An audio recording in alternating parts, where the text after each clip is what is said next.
Hi friends, சாமந்தி சீரியலை பற்றி தான் இந்த வீடியோவில் நம்ம பார்க்க போகிறோம். வாங்க வீடியோக்குள்ளே போகலாம். வீடியோக்குள்ளே போகிறதுக்கு முன்னாடி ஒரு சின்ன ரிக்வெஸ்ட், நம்ம சேனலை சப்ஸ்கிரைப் பண்ணாமல் இருந்தால் மறக்காமல் சப்ஸ்கிரைப் பண்ணிக்கோங்க. அப்போ தான் நான் போடுற உடனுக்குடன் நோட்டிஃபிகேஷன் வீடியோ உங்களுக்கு வரும். இப்போ வாங்க என்ன நடக்குதுன்னு சொல்லிட்டு பார்க்கலாம். இப்போ பார்த்தீங்கன்னா நம்மளோட ரோஜா கால் பண்ணுறாங்க ஆதவுக்கு கால் பண்ணி பேசிகிட்டு இருக்கும் போது பார்த்தீங்கன்னா ரோஜா தெரிஞ்சு என்ன பண்ணுறாங்க, யாரோ ஃபோன் எடுத்திருக்காங்கன்னு தெரிஞ்சு பேசுகிறாங்க. அவங்க அம்மான்னு சொல்லிட்டு தெரிஞ்சு போயிடுது. இப்போ ஆதவ் முடிஞ்ச அளவுக்கு ரோஜா உண்மையிலே லவ் பண்ண ஆரம்பிச்சிட்டாரு. ஆனால் ரோஜா பார்த்திங்கன்னா மருமகளாக வந்துடக்கூடாது அப்படின்னு சொல்லிட்டு நம்மளோட ஆதவோட அம்மா நினைக்கிறாங்க. இப்போ பார்த்திங்கன்னா ஃபோன் எடுத்து பேசிகிட்டு இருக்காங்க நம்மளோட ஆதவோட அம்மா. பேசும்போது இந்த மாதிரி யார் நீ அப்படின்னு சொல்லி கேட்குறாங்க. சாரி மேடம், நான் சாருன்னு நினச்சி தான் ஃபோன் எடுத்து பேசினேன், ஆனால் நீங்கள் எனக்கு தெரியாது அப்படின்னு சொல்கிறாங்க. சரி சரி ஓகே சரி, நான் உன்னை பார்க்க முடியுமா அப்படின்னு சொல்லிட்டு சொல்கிறாங்க. அப்போ என்னையா எதுக்கு மேடம் அப்படின்னு சொல்லிட்டு கேட்கும்போது, நான் பார்க்கணுன்னு சொன்னால் நீ வர்றது தான் உன்னோட வேலை, தேவையில்லாமல் என்கிட்ட பேசக்கூடாது அப்படின்னு சொல்கிறாங்க. இல்லை மேடம், நீங்கள் எவ்வளோ பெரிய ஆள், நீங்கள் போய் என்ன பார்க்கணுன்னு சொல்கிறீங்களே, அதனால தான் கேட்குறேன் அப்படின்னு சொல்லும் போது, அதெல்லாம் இருக்கட்டும், நான் சொல்கிறதுனால நீ இன்றைக்கே என்னை பார்க்கவா அப்படின்னு சொல்கிறாங்க. நம்ம ரோஜாவும் சரி மேடம் நான் வரேன்னு சொல்லிட்டு வராங்க. அப்போ பார்த்திங்கன்னா உள்ளே வரும்போது சாமந்தி பார்க்குறாங்க. என்ன இது, அக்கா எதுக்காக இங்கே வந்திருக்கா அப்படின்னு சொல்லிட்டு பார்க்குறாங்க. என்ன விஷயம் தெரியலையே, சரி காஃபி கேட்குற மாதிரி நம்ம கொடுக்குற மாதிரி போயிட்டு என்ன விஷயம் தெரிஞ்சுட்டு வரலாம் அப்படின்னு சொல்லிட்டு காஃபி போட்டுட்ருக்காங்க. இப்போ ரோஜா என்ன நினச்சிட்டு போவாங்கன்னா, நம்மளை ஏற்றுக்கிட்டாங்க போல இருக்கு, அப்போது நம்மளோட ஆதவ அடையிறதுக்கு இது ஒரு சந்தர்ப்பம்னு சொல்லிட்டு நினச்சி போவாங்க. ஆனால் டோட்டலாக அங்கே வேறு மாதிரி இருக்கும்.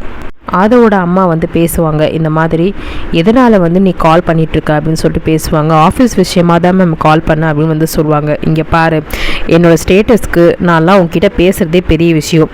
அவனை பார்ட்டி கூப்பிட்றதுனால, அவனுக்கு கிஃப்ட் பண்ணுறதுனால இந்த விஷயம்லாம் எனக்கு எதுவும் தெரியாதுன்னு நினைக்காத. இதனாலலாம் ஆதவ் உன்னை விரும்புகிறான்னு சொல்லிட்டு நீ தப்பாக நினச்சிக்காத. குறிப்பிட்டு சொன்னால் எனக்கு வரப்போகிற மருமக பார்த்திங்கன்னா ஸ்டேட்டஸில் என்னை விட ஹையாக இருக்கணும். சொத்து மதிப்பு, அவளோட ஸ்டேட்டஸு எல்லாத்தையுமே, அவங்க குடும்பத்தோட மதிப்பு, இதெல்லாம் இத்தனை இருக்குது. இதெல்லாம் வச்சு தான் நான் அவளை மருமகளாக தேர்ந்தெடுப்பேன். நீ தேவையில்லாமல் இப்படி பண்ணிகிட்டு இருக்கிறத நான் இன்னொரு வாட்டி பார்த்தேன்னா அவளை தான் அப்படின்னு சொல்கிறாங்க. இதெல்லாம் பார்த்துட்டு ரோஜா கண்ணிலேருந்து தண்ணியாக ஊற்றுது. என்ன இது இப்படி சொல்கிறாங்களே, நம்ம விரும்பி தானே அதை கல்யாணம் பண்ண நினச்சோம் அப்படின்னு சொல்லிட்டு நினச்சிட்டு இருக்காங்க. எப்படியாவது இந்த பணக்கார வீட்டில் கல்யாணம் பண்ணணும்னு நினச்சிட்டு இருந்தாங்க. ஆனால் டோட்டலாக நம்ம ஆதவோட அம்மா சொல்லிட்டாங்க, கண்டிப்பாக நீ நினைக்கிறது நடக்காது.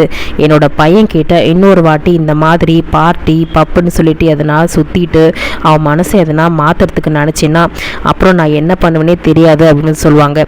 அப்போ பார்த்திங்கன்னா கரெக்டாக நம்மளோட சாமந்தி காஃபின்னு சொல்லிட்டு எடுத்துகிட்டு வருவாங்க. பேசிகிட்டே இருக்கும்போது காஃபின்னு கொடுக்கும்போது, அப்போ பார்த்திங்கன்னா காஃபி எடுத்துகிட்டு வைக்கும்போது சாமந்திக்கு பார்த்திங்கன்னா பலார்னு ஒரு அரை வேணும். இப்போ யாரும் உன்னை காஃபி கேட்டது அப்படின்னு சொல்லிட்டு சொல்லுவாங்க. அப்போ பார்த்திங்கன்னா சாமந்தி பயங்கரமாக பயந்து போய் நின்று அவங்களும் அழுதுட்ருப்பாங்க அதே இடத்துல. உங்களுக்குலாம் நாகரிகம்னு தெரியல, உங்களுக்குலாம் திமிர் ஆயிடுச்சு அப்படின்னு சாமந்தியை திட்டுற மாதிரி ரோஜா திட்டுவாங்க.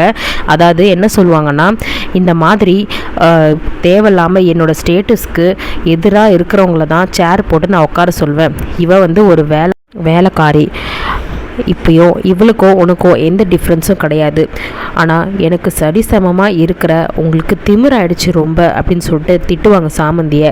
சரிசமமாக இல்லாதவங்கிட்ட முன்னாடி சேர் போடுறீங்க, காஃபி எடுத்துகிட்டு குடிக்கிறீங்க, இதெல்லாம் ஓரம் கட்டி வச்சுட்டு ஒழுங்காக இனிமேல் புரிஞ்சு பார்வதி கிட்ட கேட்டு எப்படி யார்கிட்ட என்ன எடுத்துகிட்டு வரணும், என்ன நடக்கணும்னு சொல்லிட்டு எப்படி இருக்கணும்னு சொல்லிட்டு கேட்டு நடந்துக்கோன்னு சொல்லிட்டு சொல்லுவாங்க. இப்போ பார்த்திங்கன்னா இந்த வேலைக்காரி இருக்கால, இவளும் நீயும் சொல்லப்போனால் ஒன்று தான். இவன் என்னோட வீட்டில் வேலை செய்கிறா, நீ என்னோட ஏர்வேஸ் மொபைலில் வேலை செய்கிற. எப்படி இருந்தாலும் வேலைக்காரி தான். வேலைக்காரியை நான் என்னோட வீட்டுக்கு மருமகளை ஆக்கிறதுக்கு தயாராக இல்லை அப்படின்னு சொல்லிடுவாங்க. இப்போ கடைசியாக நம்மளோட ரோஜாக்கு என்ன சொல்லுவாங்கன்னா, இனிமேல் என் பையன் கூட பேசுகிறத பார்த்தேன்னா அதுக்கப்புறம் நான் என்ன பண்ணுவேனே தெரியாதுன்னு சொல்லிட்டு மூஞ்சில் அடித்த மாதிரி சொல்லிட்டு அனுப்பிச்சிருவாங்க. இதை பார்த்துட்டு ரோஜா என்ன பண்ணுவாங்க, அழுதுகிட்டு வந்து போயிடுவாங்க. நம்ம சாமந்தியோ இந்த டைமில் எதுவுமே கேட்க முடியாது போயிடும். அக்கா அக்கான்னு குரலில் கூப்பிடும்போது சாமந்தி கையை உதறிட்டு கிளம்பிடுவாங்க.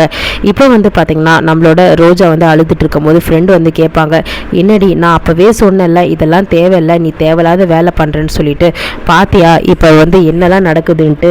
ஆதவ் சார் ஒத்துக்கிட்டாலும் அவங்க ஃபேமிலி மெம்பர்ஸ், முக்கியமாக அவங்க அம்மா தான் அவங்களோட லைஃப்பில் வந்து எல்லாத்தையுமே முடிவு பண்ணுறது.